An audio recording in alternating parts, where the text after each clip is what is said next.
Like here's another example. I like to use this on people who are radically left. It's like, why is slavery wrong? Oh, they think, well, God, it's obvious that slavery is wrong. Slavery is just wrong. It's like, okay, fair enough. Why? Yeah. Well, as far as I can tell, it has to do with the fundamental sanctity of the individual. It's basically a religious claim. Yeah, you're removing their freedom. Yeah, and their freedom is an appropriate part of them because they're a part of divine providence. It's something like that. Yeah. That's the axiomatic claim. Well, if you dispense with the entire religious underlay, which is certainly what you do if you're on the radical left, it's like, well, then why not just use power? If I can make you do what I want you to do, why the hell not do it? This is how jokes work. It's like, yeah, but why is it wrong?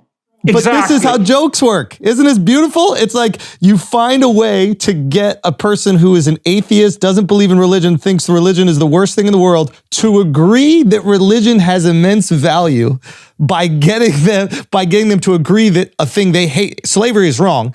And then you attach why slavery is wrong to the thing that they also think is wrong. And now they have to choose one or the other. And that's not a hard choice, religion or slavery. Great. Why did you just compare that to a joke? I think you're right, but why did that connection occur for you?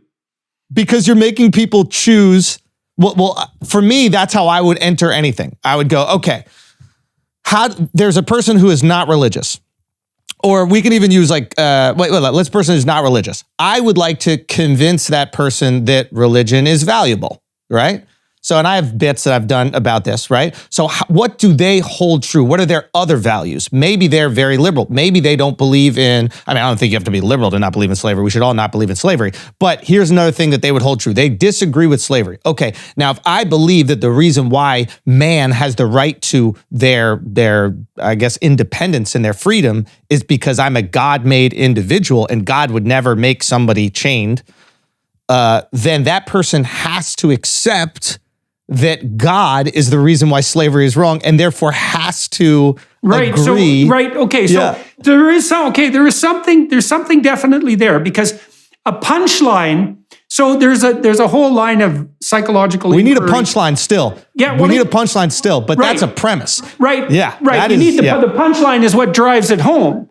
And one of the things that I have found, I think that what I do on stage is most analogous to what stand-up comedians do.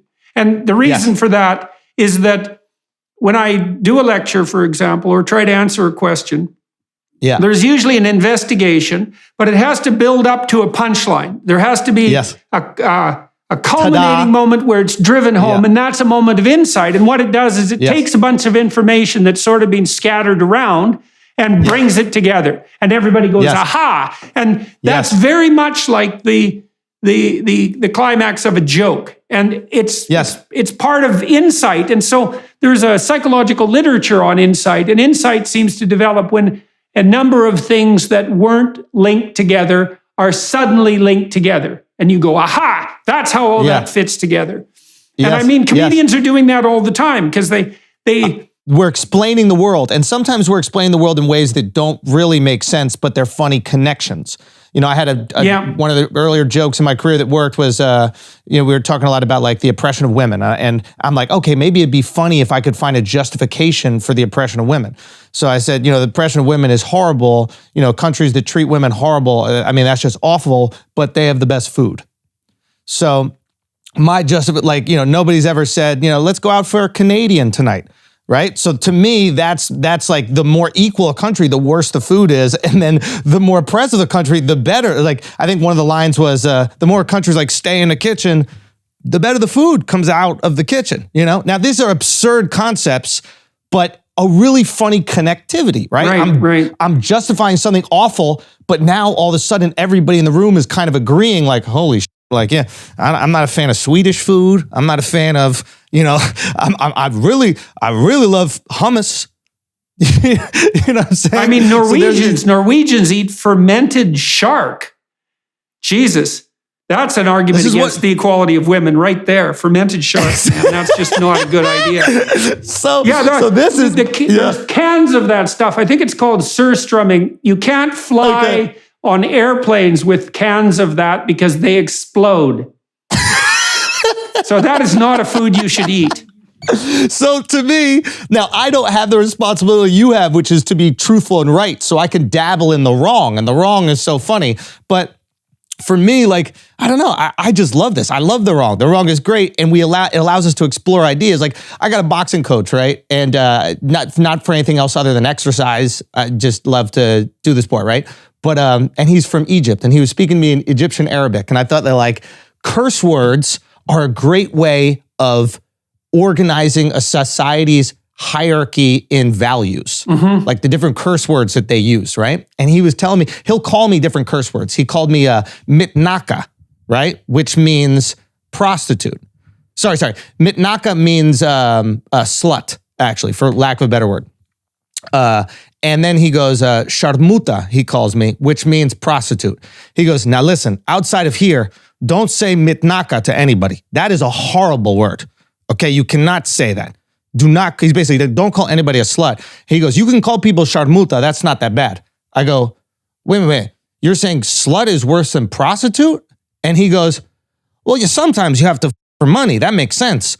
But just for pleasure, what is wrong with you? Go your boyfriend or something. And I thought it was like such a beautiful look into culture. You know what I'm saying?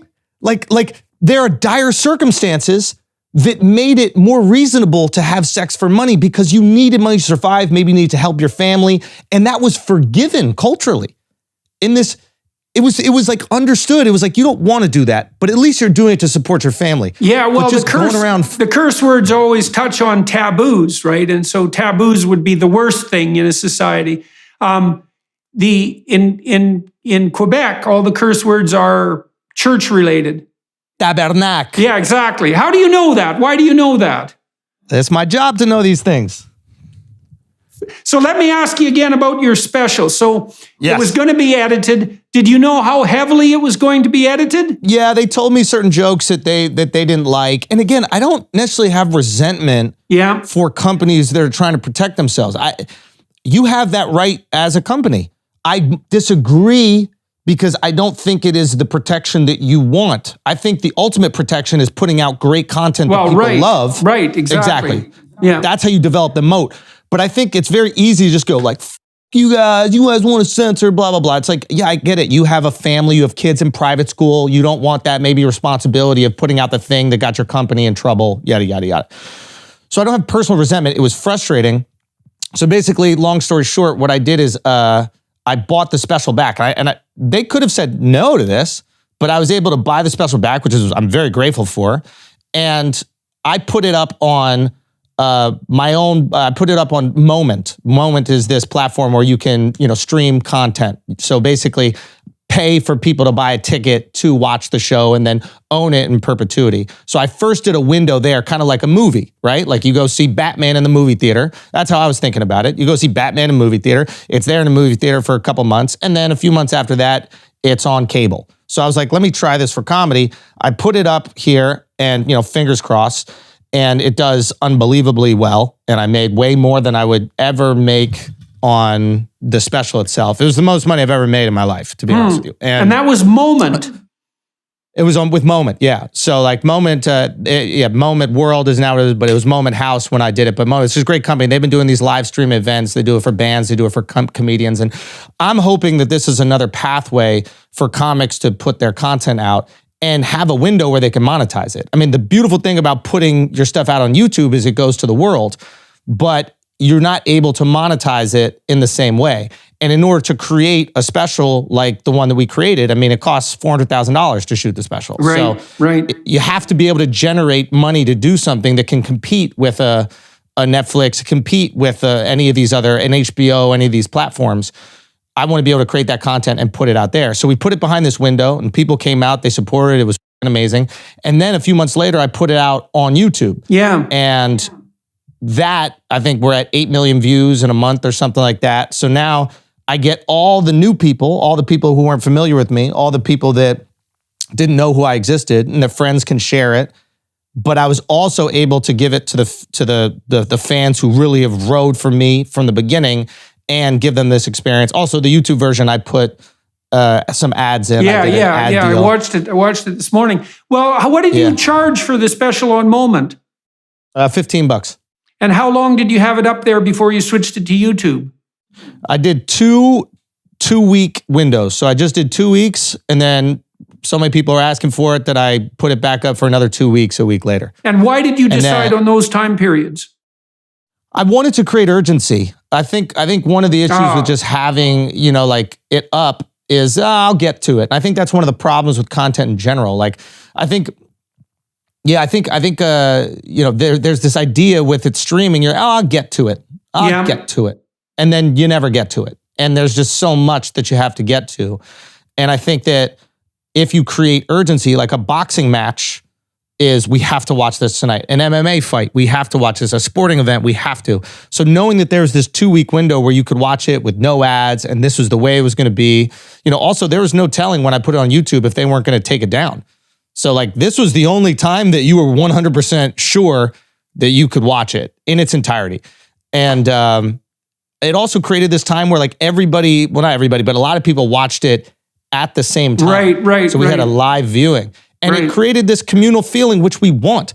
Like, I love watching House of Dragons, the Game of Thrones reboot.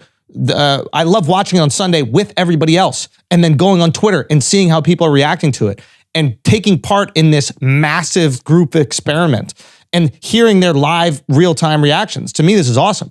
So I wanted to create that for a comedy special. And it was awesome. We were able to do it, man. Yeah.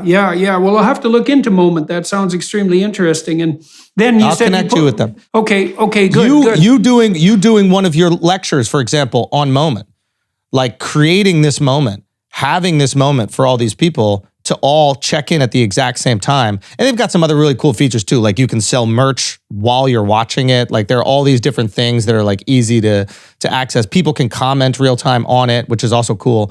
But like, having this place where all these people who want to experience this thing with you, be it live or pre-recorded, but before it goes out to the world, and people want to support. That's another thing I learned. Like I've given out so many hours of comedy. There's so many people that hit me up and they're like, listen, like you've made me laugh through really dark times for years. Like there are people when I put it up on YouTube started donating money. I didn't even know that was a thing that you could do, but they felt guilty that they didn't buy it in the first window. People don't really want something valuable for nothing. They want to contribute their part, generally speaking. That's why giving away things for free in some real sense is a bad pricing decision. And so, because it does deprive people of the opportunity to reciprocate, and they want to be able to reciprocate. Yeah.